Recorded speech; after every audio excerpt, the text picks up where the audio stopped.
안녕하세요. 하나금융경영연구소에서 저축은행 업권을 담당하고 있는 정윤영 수석연구원입니다.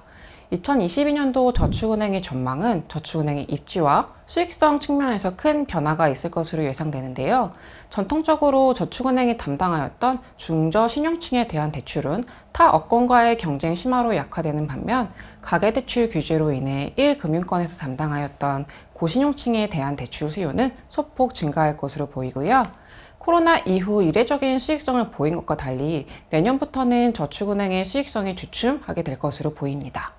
우선 저축은행의 입지로 보시면 일반적으로 고신용층에 대한 대출은 은행이, 중저신용층에 대한 대출은 저축은행이 담당하고 있었는데요. 최근 모바일 접근성이 좋고 금리가 낮은 인터넷 전문 은행이 중저신용층에 대한 대출을 확대하겠다라는 계획을 가지고 중금리 대출 시장에 뛰어들면서 저축은행의 중금리 신용대출 분야에 큰 영향을 줄 것으로 보입니다. 인터넷 전문 은행의 중저신용자 대출 계획을 보시면 올해까지만 해도 22에서 30% 내외 수준이었던 중저신용자 대출 비중을 23년까지 30에서 44%까지 확대시킬 계획이기 때문에 내년부터는 중금리 대출 시장에서의 경쟁은 더욱 심화될 것으로 보입니다. 저축은행 업권도 중금리 대출 시장에서의 입지를 유지하기 위해 은행보다 높은 수신금리를 기반으로 중금리 대출 여력을 확보하고 있고 모바일 플랫폼, 연계대출 플랫폼 등을 통해 편의성을 추구하는 움직임을 보이고 있지만 아무래도 금리 경쟁력이 인터넷 전문 은행보다는 약하다 보니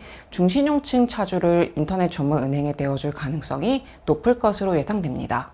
반면 1금융권에서는 대부분을 차지하였던 고신용층에 대한 대출은 제1금융권의 대출 규제로 증가할 가능성이 높은데요. 제1금융권에 대한 가계대출 규제로 차주 개개인의 대출 한도가 줄어들면서 상대적으로 DSR 한도가 높은 저축은행을 통하여 대출을 충당하고자 하는 수요가 지속될 것으로 보입니다. 저축은행도 DSR 한도가 강화되면서 이전보다는 이러한 풍선 효과는 줄어들겠지만 아직까지는 1금융권보다는 10% 정도 DSR 한도가 여력이 있어 고신용층의 유입은 소폭 증가할 것으로 예상됩니다. 다음 저축은행의 수익성 측면으로 넘어가 보면 코로나 이후 대출 수요 증가로 작년과 올해 저축은행업은 엄청난 호황을 누리게 되었는데요.